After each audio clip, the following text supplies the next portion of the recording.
All right, I'm just going to show you step by step what I'm doing. I'm going to go to the email. I'm going to download everything that you sent. And then the things that I downloaded, they're PDFs, so you can actually just slide these on in to Silhouette.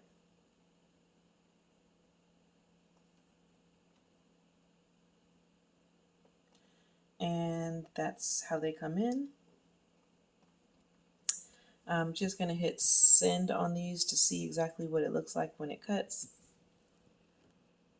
And it's not saved as,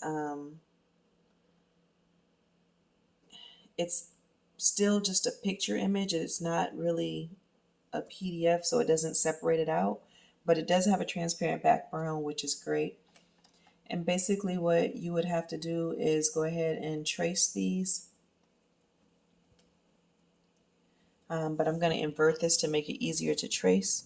So I'm going to select the image options, choose inversion, and I'm going to invert this to make the colors darker. And because they're darker, it makes it easier to trace. So I'm going to go over here and hit trace, select trace area, and I'm going to go ahead and trace this whole thing.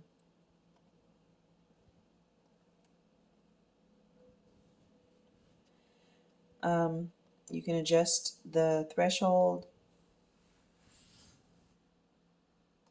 to get certain parts of it, but it's looking like it's not really seeing the red. So what we're going to do is just go ahead and increase it as much as you can to get it highlighted, and then hit trace. And it's going to just show the blue part, except for this part down here. And then what you want to do is go back to trace, but this time we're going to trace by color, and you're just going to trace that red part. I would make this smaller because we don't need that word down there, and the less you're tracing, the more it can focus on what it's tracing. And we also definitely don't need that over there. So anyways, the first time you hit trace, it looks pretty good. I'm gonna decrease this a little bit. If you notice there on the side, it's a little bit choppy, and so when you decrease it, it fixes it a little bit. And then after you do that, hit trace, and again, you can move this out of the way, and now you have your red part. So you just go ahead and color this the color you want, which was blue, and you color this the color you want, which was gold.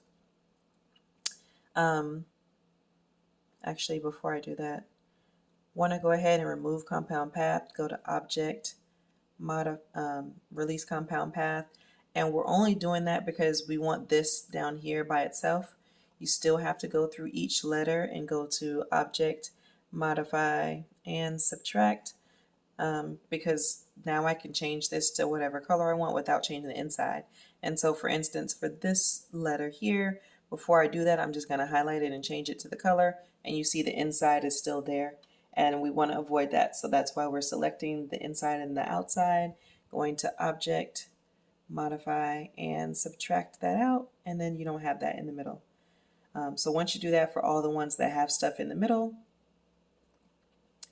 then you can go ahead and highlight the whole thing, change it to the right color, and then I group it together because anytime we change it now, we can change the whole entire thing. So that's blue, and this up here is supposed to be gold, and again, we have to subtract all that out. But because the outside has all the little pieces in it, it's one big piece, and these little pieces are all inside of it, you can actually select all of these. You don't have to do them individually. And you can go to object, modify, and subtract, and those pieces will come out. And then you can take your other piece and just set it on in there to where it's supposed to be.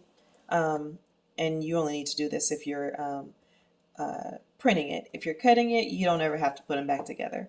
I'm just very OCD about this stuff, so I'm gonna highlight everything and make sure that there's no lines. So go to line style, and something has a red line on it. Take that red line off by hitting no color, and there's your recreated image. And then once you're ready, you can go ahead and select the two blue ones by holding the shift key down. So select that one, press shift and then select this, and now they're both highlighted.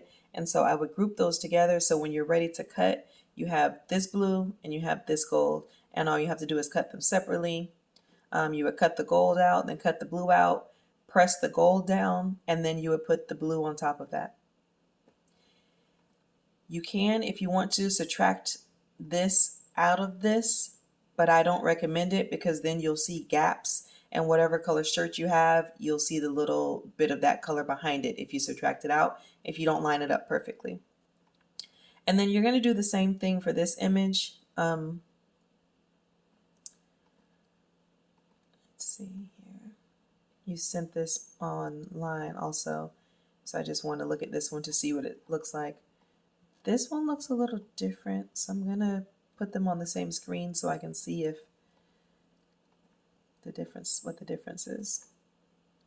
I'm not sure if it's supposed to be white right here.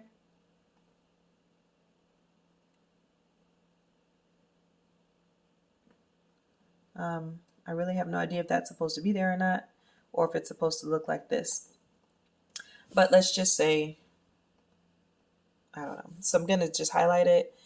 This one is grouped together, so I can go ahead and hit ungroup and see what's going on with this again. Yep, it's connected to that.